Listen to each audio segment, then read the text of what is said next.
6월 12일 목요일 매일 묵상을 시작하도록 하겠습니다. 오늘의 본문 말씀은 역대상 14장 1절에서 17절까지의 말씀입니다. 오늘 본문 말씀은 다윗 왕권의 강화가 이루어지는 것을 기록하고 있습니다. 이 기록은 사무엘하 5장 11절에서 25절의 기록과 유사합니다. 그러나 다른 것은 사무엘 하의 기록은 다윗이 기름 부으심을 받고 예루살렘을 정복한 후에 곧바로 기록이 됩니다. 그러나 역대상에는 13장의 첫 번째 언약궤 운반 기사를 놓고 있다는 것이죠. 그렇다면 분명 역대기의 저자가 의도가 있는 것으로 보입니다. 그것은 13장의 다윗과 14장의 다윗을 어떻게 볼 것인가에 대한 평가에 따라서 본문을 이해할 수 있으리라 생각됩니다. 왜냐하면 결론부터 이야기하자면 14장에 다윗의 왕국에 임한 하나님의 복을 기록하고 있기 때문에 다윗 왕국에 대해서 초긍정적으로 기록되고 있기 때문에 대부분의 해석자들은 역대기 저자의 의도는 언약궤를 예루살렘으로 이동하려는 다윗을 하나님이 굉장히 좋게 보셔서 보상적 차원의 복으로 해석을 하고 있습니다. 그러나 그렇게 볼 수 있을까요? 차근차근히 보시면요. 1절에서 2절에는 다윗이 궁궐 건축을 하게 되었음을 이야기를 합니다. 특별히 2절에 다윗은 자신의 힘으로 왕이 된 것이 아니라 여호와께서 자기로 이스라엘 왕으로 삼으셨다는 것을 깨달았다고 기록하고 있어요. 그리고 1절에서는 궁궐도 사실은 다윗과 이스라엘의 힘으로 건축하는 것이 아니라 두로 왕 히람에 의해서 궁궐을 건축하게 된다고 기록하고 있습니다. 물론 이방 나라의 왕의 도움으로 궁궐을 짓고 있기 때문에 부정적으로 볼 수도 있을 것 같아요. 그러나 부정적으로 보기보다는 지금 다윗이 세우고 있는 나라는 다윗의 힘으로 세워지는 것이 아니라 오로지 하나님의 힘으로 세워지고 있다는 것을 이야기하는 것으로 보입니다. 왜냐하면 왕의 자리도 여호와께서 주신 것이다 라고 2절에 표현하고 있으니까요. 3절부터 7절까지 보시면 자녀를 낳았다는 기록을 남기고 있습니다. 아들들만 기록하고 있죠. 그것은 다윗의 나라는 분명 튼튼하게 이어질 것이다 라는 것을 이야기하는 것으로 보여요.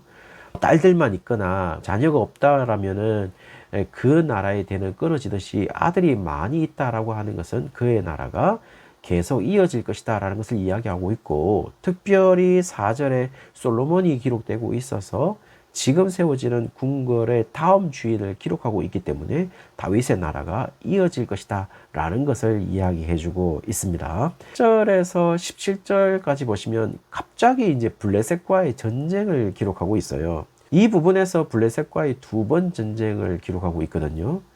이 전쟁에 대해서 세 가지 측면으로 생각할 필요가 있다고 생각하는데요. 그 세 가지는요. 첫 번째, 다윗이 왕으로 등극한 후에 처음으로 맞이한 전쟁이라는 점이죠.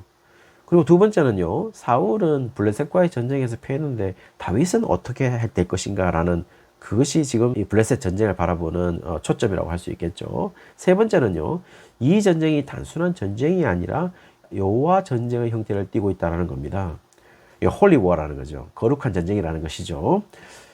그러면 실제로 블레셋은 한때 다윗이 은신하던 곳이기도 했습니다. 그런데 그런 다윗이 왕이 되었다고 들었을 때, 특별히 다윗이 단순히 헤브론의 반쪽짜리 왕이었을 때와 8절에 전체 이스라엘 왕이 되었을 때와는 블레셋이 다윗을 바라보는 눈이 다를 수밖에 없는 것이죠. 왜냐하면 이젠 다윗이 완전히 사울의 자리에 올랐기 때문에 이젠 이스라엘을 적으로 볼 수밖에 없다는 겁니다. 그리고 지금 우리가 볼 수 있는 양상은 다윗은 온 이스라엘의 왕이 된 후에도 블레셋과 전쟁하려는 마음이 없었던 것으로 보여요. 오히려 지금 블레셋이 지금 이 시기를 노리고 전쟁을 일으키는 것으로 보입니다. 다윗은 여기에서 놀라운 질문을 합니다. 10절 상반절에 보시면 내가 블레셋 사람들을 치러 올라가리까 주께서 그들을 내 손에 넘기시겠나이까 라고 하는 것을 보시면은, 여기에서 우리가 의미 있게 볼 점은요, 다윗이 묻는 순서가 치러 올라가는 것이 먼저 질문하고 있다는 점이죠. 그것은 히브리 원문도 마찬가지입니다. 그리고 승리에 대한 여부를 뒤에 묻고 있다는 겁니다. 이 물음의 방식은 두 번째 블레셋 전쟁인 14절에서도 했던 것으로 보입니다. 여호와의 대답은 전쟁을 하라는 하나님의 명령이 떨어지고 그 명령대로 이제 싸우게 되는 것이죠. 특별히 두 번째 전쟁에서는요, 14절의 전쟁의 방식까지 자세하게 지시하시는 하나님을 볼 수가 있습니다. 이 두 번의 전쟁은 승리하게 됩니다. 이후에 블레셋은 더 이상 이스라엘에게 위협적인 존재가 되지 못하는 결과를 얻게 되죠. 왜냐하면 17절에 다윗의 명성이 온 세상에 퍼졌기 때문이다 라고 이야기를 해주고 있거든요. 그러나 이 부분에서 우리는 13장에 왜 언약궤를 옮기는 것에 실패했는지를 기록하고 있는지 역대기 저자의 의도를 알 수 있게 됩니다. 그것은 바로 언약궤를 옮기는 문제에 대해서도 모든 것이 하나님의 말씀대로 하나님의 방식대로 모든 것이 이루어져야 된다라는 사실을 이야기해 주고 있죠. 그리고 그런 방식으로 받아들인 것으로 보이는 이방인 오벳 에돔이 어떻게 복을 받았는지를 알려주고 있는 것으로 보입니다. 그 방식으로만이 다윗의 나라도 왕권도 세워지고 강화될 수 있다는 사실을 이야기해 주는 것으로 보이는 것이죠. 왜냐하면 지금 제일 마지막 17절에는 역사적 사실과 역대기 저자의 해석적 사실이 혼재되어 있습니다. 역사적 사실은요, 블레셋과의 두 번의 전쟁의 승리로 다윗의 명성이 온 세상에 퍼졌다는 사실은 역사적 사실로 기록되고 있습니다. 그러나 지금 역대기의 저자는 역사적 사실을 해석하기를 그것은 바로 여호와께서 모든 이방 민족으로 그를 두려워하게 하셨다라고 기록하고 있습니다. 모든 이방 민족들이 두려워한 것은 역사적 사실이지만 역대기를 읽는 독자들에게 그렇게 하신 분이 여호와다라는 사실을 이야기해 주고 있다는 것이죠. 단순히 다윗의 강함이나 능력이나 지략이나 전술이 아니었다라는 것을 이야기해 주고 있어요.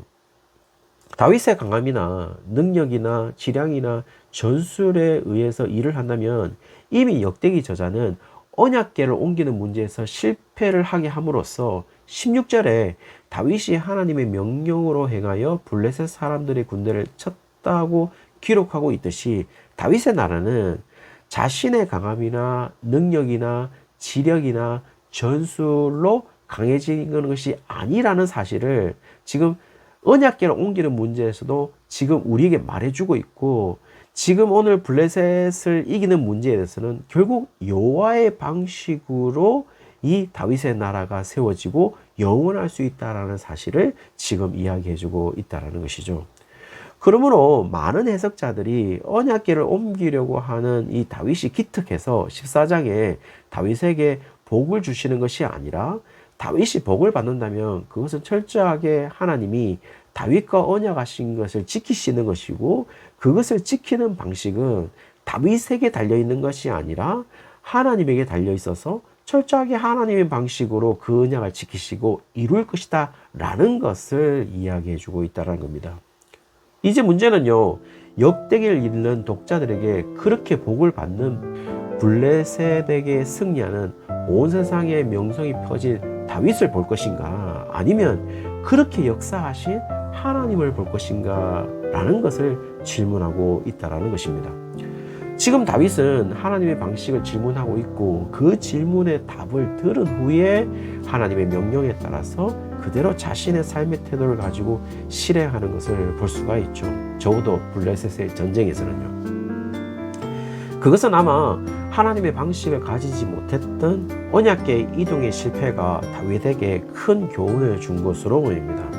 사랑하는 성도님들, 오늘 하루도 사실 우리의 능력으로 살아갈 것처럼 보이고 우리의 지혜가 우리의 처신을 잘하게 만들 것 같지만, 그리고 그렇게 잘했을 때 우리의 이름이, 우리의 자랑이 올라갈 것 같지만은 그 모든 것이 하나님의 방식으로 이루어질 때에 진정으로 우리의 삶에 하나님의 나라가 단단하게 세워지는 것이죠.